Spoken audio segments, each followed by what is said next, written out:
really kind of messed me up for about the whole afternoon to the point where I just wanted to go home and take a nap. But so I live, well, my office is probably one of the most entertaining places ever.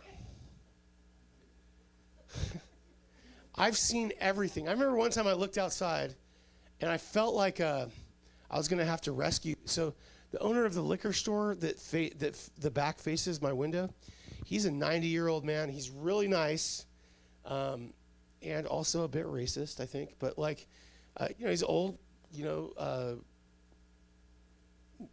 old, 92-year-old white dude in downtown Bakersfield. Anyways, but I talk to him, whenever I see him because he wants to make sure we're not throwing our trash away in his dumpster. And I told him, no, we have our own. He goes, yeah, but it's locked. I'm like, yeah, but I have a key. And he's like, okay, just, you don't understand what I have to go through and all this stuff. And so one time I was looking out the window, and there's a driving school right there. And so they tell the kids to take a break, and they let them out their back door. And so all these kids were jumping on top of the dumpster, trying to climb up his thing. And I was just like, I got to go out there because I know this guy. He's going to come out here and he's going to scold them and yell at them, and they're going to be rude to him. And I was kind of working on something, he comes out and he looks at them. He looks at them up there, and he goes like this, and he walks back in his thing. I mean, stuff like that happens daily out that window. But today I was looking out that window, and I saw a bald guy, younger guy, he was carrying a duffel bag and a backpack and all that stuff. And he looked really familiar to me, but I didn't know why. And I had a few dollars, a couple ones, and I thought, well, I'm going to go out there and talk to this guy because there's something about him. And I walk up on him, and he goes, hey, Chris. And I go, and I was just shocked at who it was. He was the co-founder of this church. He started the church with me. He was our worship leader. He taught Zach everything Zach knows about worship. He taught Zach how to play guitar. He's written songs with Zach. And he was digging through a dumpster. And I was like, is there anything I can do for you? And he goes, no, I appreciate the cash. And, I talked to him for a little bit, and probably about 20 minutes, actually. He asked about my kids and, how everybody was. He was disconnected from reality because he thought like Amelia would be like 10 years old now. I was like, she's 16. Noah's 13. And Malachi's 12, and he couldn't believe it. And I don't want to get too far with the story or anything like that. I really feel for him. I'm not trying to make fun of him, but one of the topics I thought about writing a sermon about today, and I didn't, was just about pride. There's no reason in the world, especially with a church like ours, that dude couldn't be here tonight sitting among us and treated with love and respect and restored back to who he was eventually. Yes. There's no reason. He could come up with 1,000 probably, or he wasn't even trying to. I told him, I said, that's where our church is. Knock on the door if you see my car here. I will take care of whatever you need. You need a ride. You need some money. You need water. I mean, he and I, he used to live with Selena and I. He was the worship leader at our youth group. He went to Bible school with us. There was definitely tension when he left, but still, he's never not going to be important. I remember one time we saw him, this was years ago, and I tried to talk to him about giving him a ride or something like that, and he refused, and I went home. It was at a store next to where we used to live, and I went home and I told Selena about it, and she got in the car and went looking for him. This dude is not unloved. There's no problem except that it's really hard to admit that you're wrong. It's really hard to walk back to that process. And if you think about it, That's probably the easiest thing that you can do and you regret when everything falls apart. But nobody ever, nobody wants to humble themselves to that point in which they could admit that, they're wrong. I mean, you don't. This guy wouldn't even need to, admit that he's wasted all this life or anything. He'd never have to have that called into account. But it's just that simple, weird feeling inside of us that clings to us and controls us and tries to push us to the point in which we just can't get to the place where we say, okay. I mean, this... I probably shouldn't even be talking about this. I should just get to the Bible study, but it's just, it's bothered me the whole day. I mean, this guy's one of the cleanest, smartest, intelligent people I've ever met in my life. And today I can't get his hands out of my mind. Like, his hands were filled with coffee grounds from digging through a trash can. And it really just comes down to being so stubborn and foolish that you'd rather keep your sense of self-worth, which is delusional, than actually, be around people who love you. Well, I heard a sermon once, and I promise I'll get to this little Bible study and we'll get done and we'll go all have dinner or whatever, but there's an interesting part of the Exodus story that most people ignore. So you guys have heard about the plagues, Moses goes to the Pharaoh and says, "Let my people go," and it's 7 times. He does that, and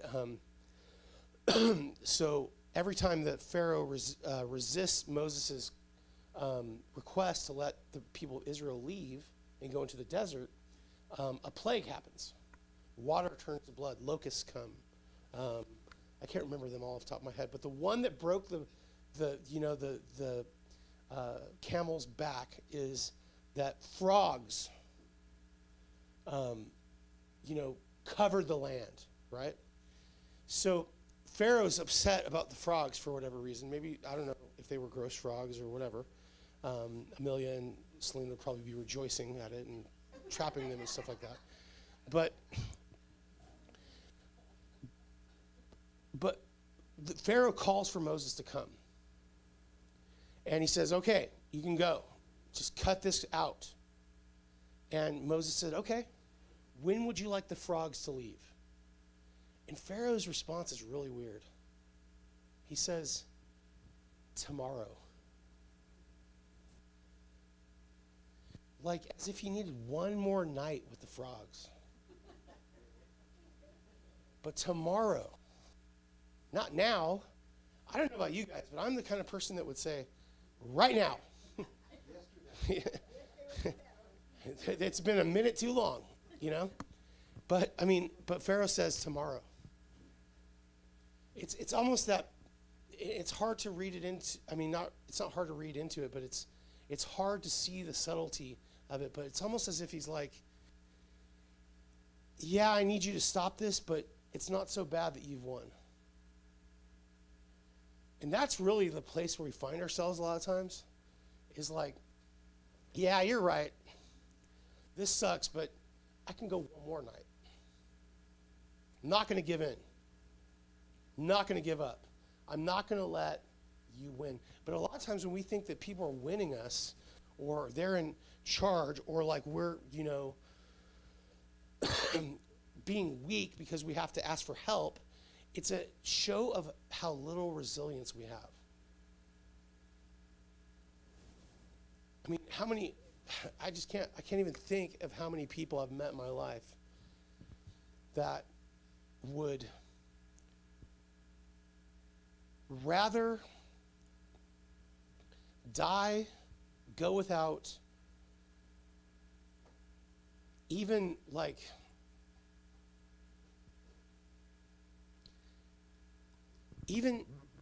just if it just took a little bit of humility, they would rather just hold on to their pride than, in their suffering.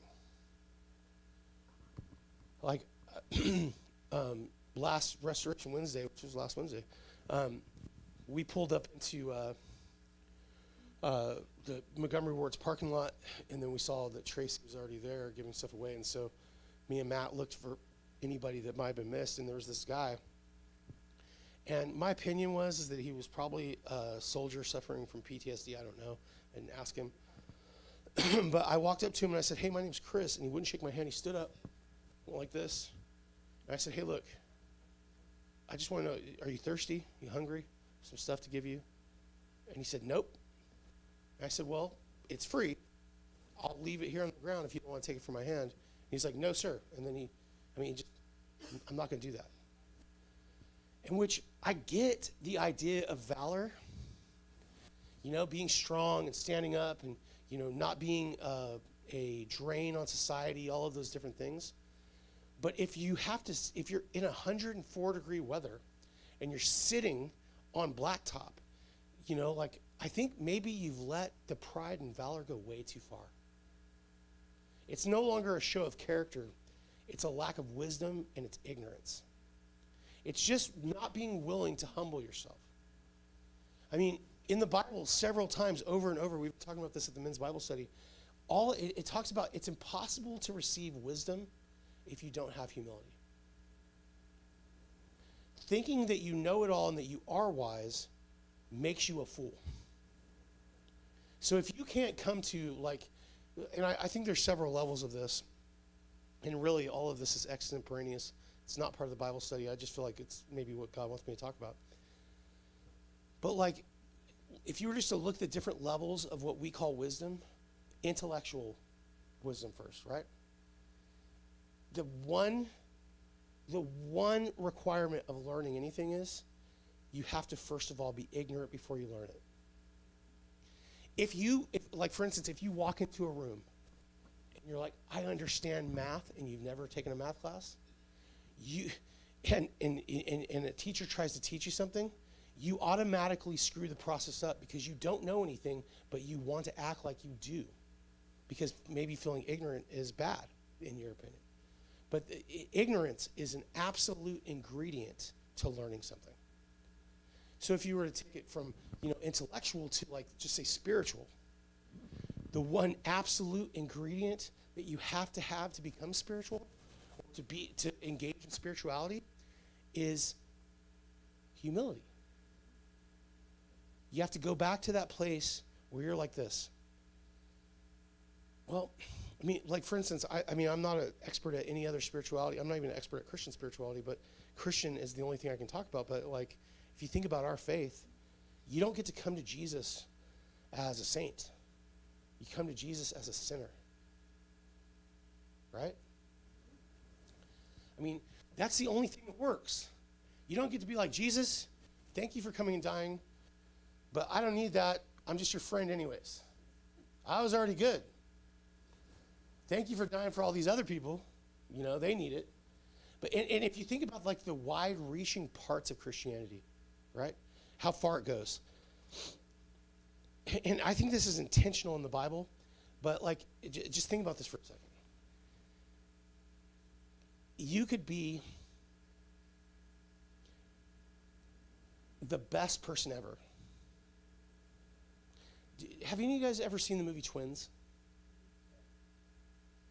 Yes.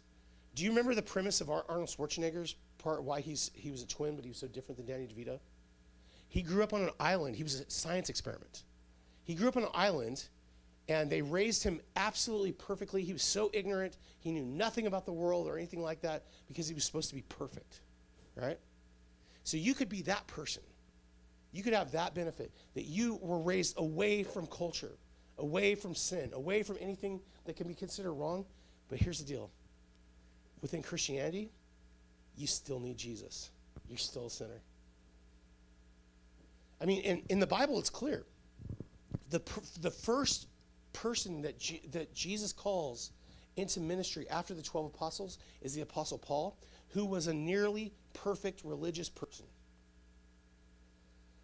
And Paul calls himself the chief of all sinners. He tells the church, here's a trustworthy saying. Christ Jesus died for sinners, of which I am the worst. So even the perfect religious person in the biblical idea, it doesn't start with like, I'm a really good person, I deserve God's love. It starts with, I really suck, and I can't receive any of this without, God's grace. So humility is an absolute ingredient within spirituality. Intellectually, ignorance is. Spiritually, humility is. Like nobody wants to be ignorant, right?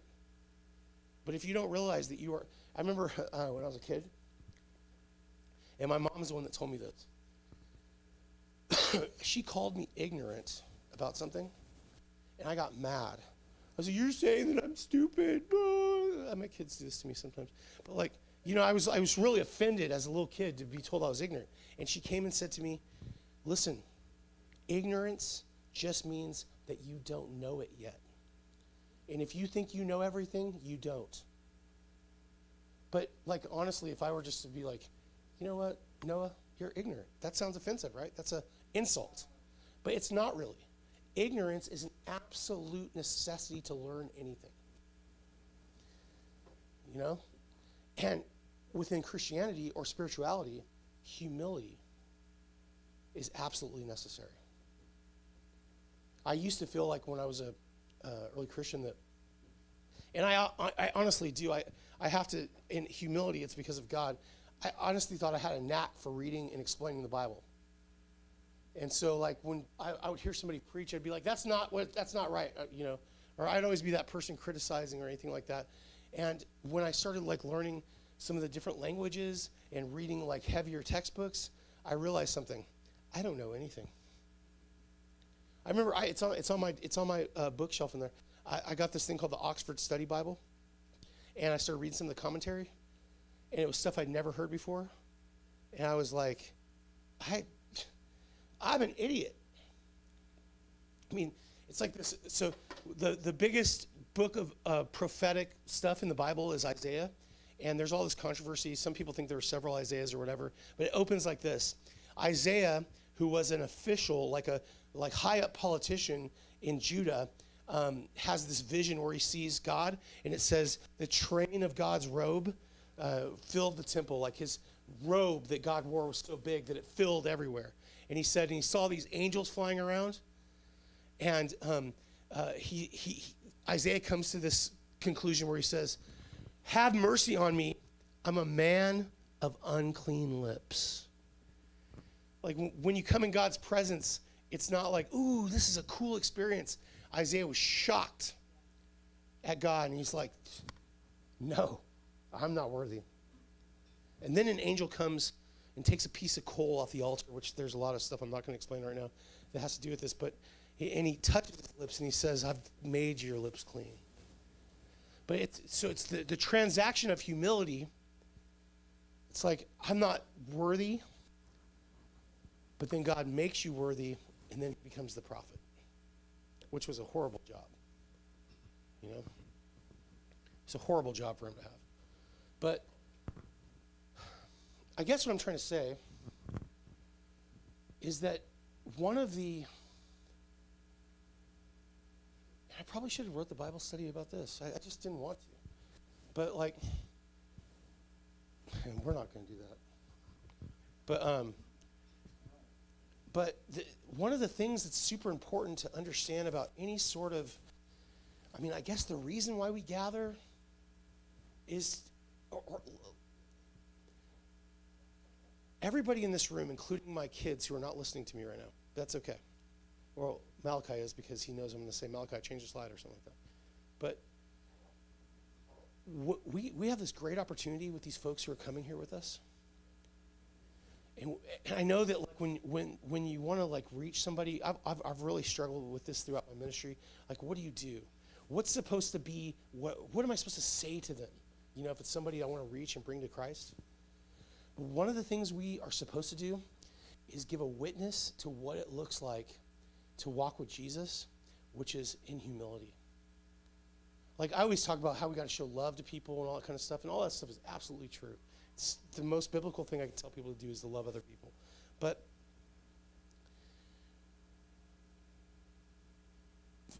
for some of us in this room, we understand what it means to come out of like hardcore addiction, homelessness, or, a criminal lifestyle. And one of the crazy things about living that sort of way is the amount of pride you walk around with in order to survive. You don't survive without it.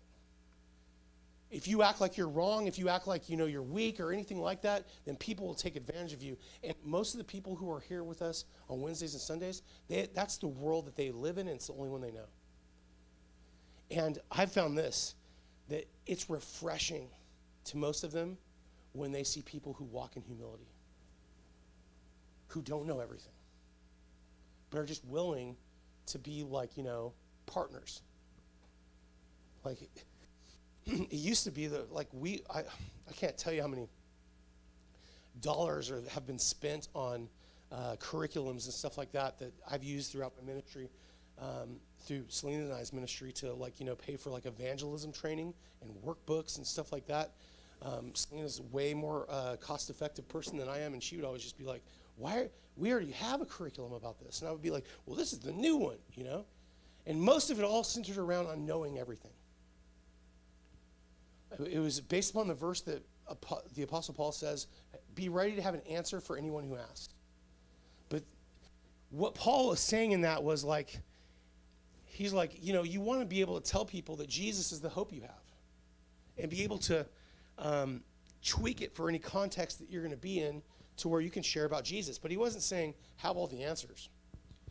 And what I found is having all the answers really turns people off. Like, if you can explain the reason for the existence of God and how for sure that Jesus rose from the dead, about 3 paragraphs in, the person you're talking to, stop listening.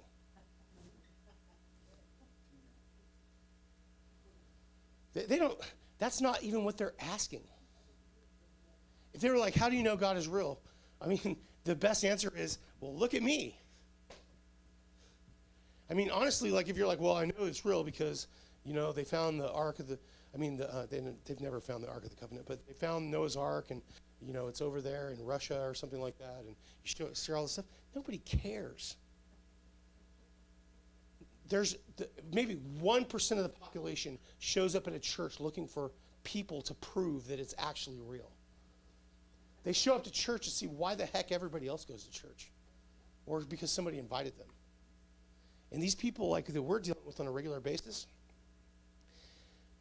Tracy was doing inventory for our City Surf stuff that we have going on, and she said that one of the girls that we had given them from BRS, said that, she basically said, I'm an atheist.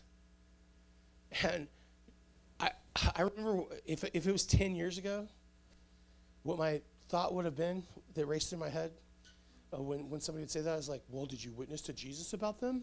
Or I would have said some sort of thing do you need me to get you a pamphlet to explain this sort of thing to somebody? But then, I'm totally off that track, but I just told Tracy, I was like, I love atheists. Oh, your granddaughter said that. I thought it was a girl from, oh. No, that's cool. But I love atheists. There's no way, have you guys ever heard the saying, and this is how I felt earlier with this guy who started this church with me. It's there's no way for you to make anybody do anything they don't want to do. Unless it's through torture or some sort of manipulative means. You can't make people do something they don't want to do. They're not gonna. And if you're talking about something as meaningful as church or Christianity or any type of thing like that, if you were to make them do it and be successful at doing so, then it would just be fake. And what good is that? I have so many things I want to say right now, but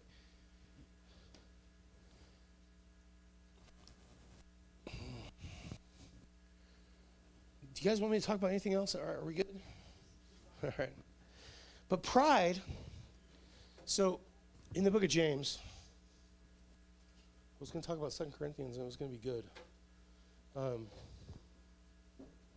But sometimes, to be honest with you guys, since, we're just kind of talking tonight, I love when I have a sermon and I don't have to preach it, because you know why? I don't have to write that one next week. It's already there. But in the book of James, James, let's see where it says it. I think it's chapter 4.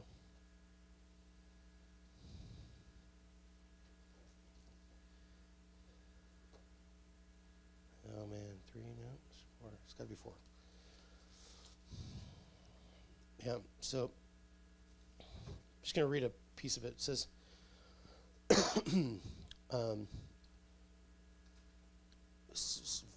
chapter 4, verse 5, it says, "Do you think the scriptures have no meaning? They say that God is passionate, that the spirit he has placed within us should be faithful to him, and he gives grace generously. But then it says, as the scriptures say, God opposes the proud, but he gives grace to the humble." He says, so humble yourself before God, resist the devil, and he will flee from you. Come close to God, and God will come close to you. Wash your hands, you sinners. Purify your hearts, for your loyalty is divided between God and the world. Now, I've done a little bit of a study about this, so I can talk about it in a pretty confident way. But I always trip about the whole God and the world thing, because God so loved the world, right? I mean, have you guys ever thought about that? Like, there's so many things about being part of the world. Saying you're worldly is a Christian pejorative, meaning that, like, it means something bad.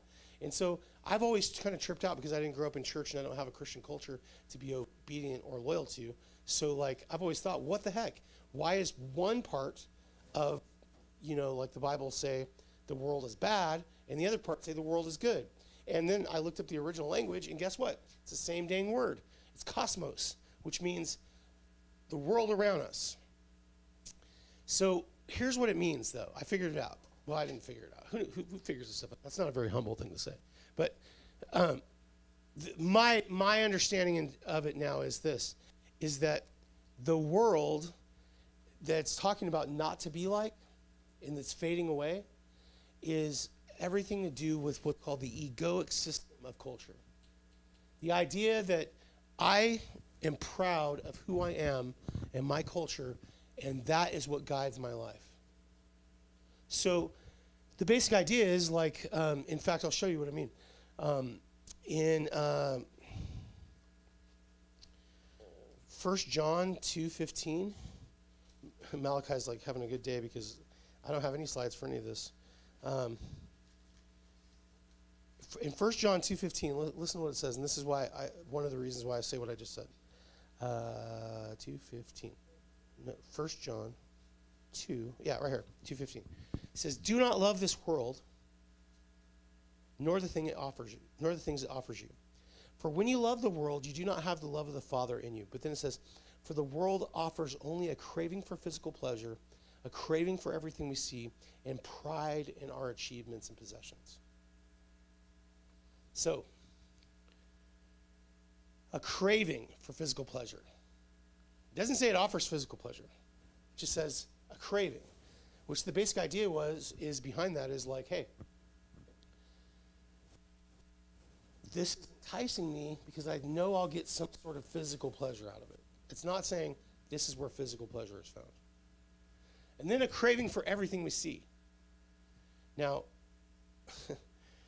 I'm really probably more guilty of this than anybody, but have you guys ever done doom scrolling before? You guys ever practiced doom scrolling? You guys know what that is? It's when you stare at your Facebook for like, at least 15 minutes, 10 minutes in the morning, and you just keep scrolling, and then you forgot why you were doing it or what you were looking for. And now here's where I can really go far with it. Amazon research. And that's what I like to call it because it gives it kind of like a lofty title, which basically means that I want something, so I'm going to look at everybody that's selling it on Amazon, look at the reviews, figure the best price, all that kind of stuff. I could probably do that for like 4 hours. Easy. Well, that's what this guy's talking about when he says it's a craving for everything we see. It's that promise that as soon as I have this one thing, life is going to be better.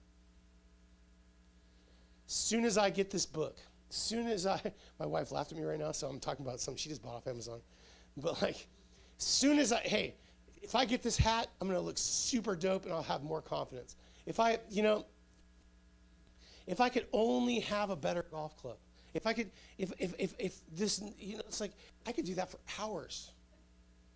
And I'm so good at it that I could justify, give you the information for it, the research, boom, you've got nothing to say other than no or yes. There's no reasonable way to argue with a person like me. It's like, yes or no, I don't want it. But I mean, so that's what he's talking about. He's like, look, this is what the world offers you. It's just a craving. It's that weird hope type thing inside of us that's not real hope. It's just that I'm looking for that missing piece so that if I get that, it's going to be fine. But the last part is the kicker. He says, the world offers you a craving for physical pleasure, a craving for everything we see, and pride in our achievements and possessions. Man, I don't want to tear down the system or anything like that, but you know what? One of the biggest problems that we have in our country is that we think that what makes us who we are is what we have, when that's not true. You're the sum total of what you do, not what you own. If you are the type of person who is kind, generous, compassionate, loving, and you live in a small apartment and don't have much money, you are still, before God, kind, generous, and compassionate. If you are kind, generous, and compassionate, and you live in a gated community somewhere in the Southwest, then still, you're no different than the guy who has a little one-bedroom apartment who's kind, generous, and compassionate. I mean, Jesus told this story, which I think is one of the weirdest stories in the Bible. And I promise, I'll be done in a sec. He said that there was two guys, one a poor man, one a rich man. The poor man laid at the rich man's gate, and he was so poor that dogs felt sorry for him, and they would come and lick his wounds and sores.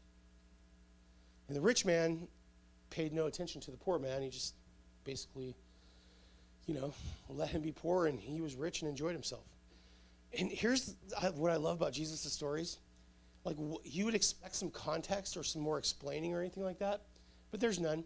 Jesus just said, both men died on the same day. And he said the poor man went to go to the bosom of Abraham, which meant that he went to go be where the righteous dead were. And the rich man went to hell. And the rich man was suffering so much that he says this weird thing. I mean, you guys think the Bible is simple. It's super weird. It has a lot of weird stuff. The rich man says to Abraham, who's now in the story, hey, could you please ask Lazarus, which was the name of the poor man, to dip his finger in water and come put some water on my tongue? I don't think I've ever heard a weirder request. Have you guys? He goes, because it's so hot here and we're dying. And Abraham looks at the rich man and says, he can't do that. There's this great chasm between us. And so the rich man then says, well, could you let Lazarus rise from the dead and go and tell my family so they won't have to suffer like this? And then Abraham says this brilliant thing. It's like Jesus telling the story, but now Abraham's talking. Abraham says, there's no way for that to happen. And he goes, in fact, they have the scriptures and they should know the right thing to do. But even if I did let Lazarus rise from the dead, they still wouldn't believe it. End story. What is that story even about? Like, some people are like, it's about heaven and hell and the existence of it. I don't know if that's what it's about. I think what it's about is this, is the person from humble circumstances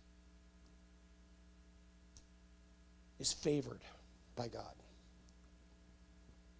The person from the proud circumstance is opposed by God. It's kind of one of those ancient, like, wisdom type things. You know, in the Sermon on the Mount, whether you read it from Luke 6 or Matthew chapter 5, they both say, God blesses the poor, for theirs is the kingdom of heaven. Does that mean you have to be poor to be part of the kingdom of heaven? No. But there's something about people who have no leg to stand on that have a spiritual advantage over us who do. They are completely dependent upon God. And actually, there's no way to have spirituality without being dependent upon God. Even on a macro level, if like I'm suffering and I'm able to go on vacation because I'm suffering and never pay any attention to God or come to him for any help or take any burdens away from me, then I am saying I am in charge. I don't need God. The poor person sleeping outside tonight, they may not make it through the night unless they call upon God to help them. You see the difference, right? We allow our resources to become idols. And even the proud person, it's like, it's crazy. It's like the proud person digging through a trash can. And I was like, well, what are you doing with your life? And he's like, I'm just searching for copper. He's like, copper's $5. And I mean, he had it worked out. $5.93 a pound. He says, it's crazy. You can make more money doing that than anything. I'm like, but you're looking through a trash can. And here's the deal. He wasn't making something up. But just because you believe something, that doesn't make it true. You can lie to yourself all day. You tell yourself there's nothing wrong. You tell yourself that, like, I'm perfect and I've got my life together and I don't need to listen to God. I don't need to listen to people. I don't need to have any of that kind of stuff. You can do that all day long. But that is a version of pride. And although you may think you need to do that to survive, you don't. In fact, it's killing you. It kills us. It's only when we can get to that point where we recognize that we need God. We can't do it on our own. That we can actually get to some sort of semblance of spiritual freedom. Where we're not, depending upon ourselves as the source of, our own personal happiness, but we're depending upon God because we know that he loves us even though we're broken. Where we can, say, hey, look, in obedience, I'll do what God wants because it doesn't matter what it costs. He's right, I'm wrong. I don't know. I wasn't going to talk about any of this. I got no script, so let me just pray, and we'll be good, and we can go eat. God, we thank you for your grace in our lives, for being with us, for helping us to be aware of your presence. Help us to, as it says all through Scripture, to humble ourselves in your sight, to receive your wisdom, your grace, your forgiveness, and your love. And God, help us also be humble enough to offer that to other people in the right spirit.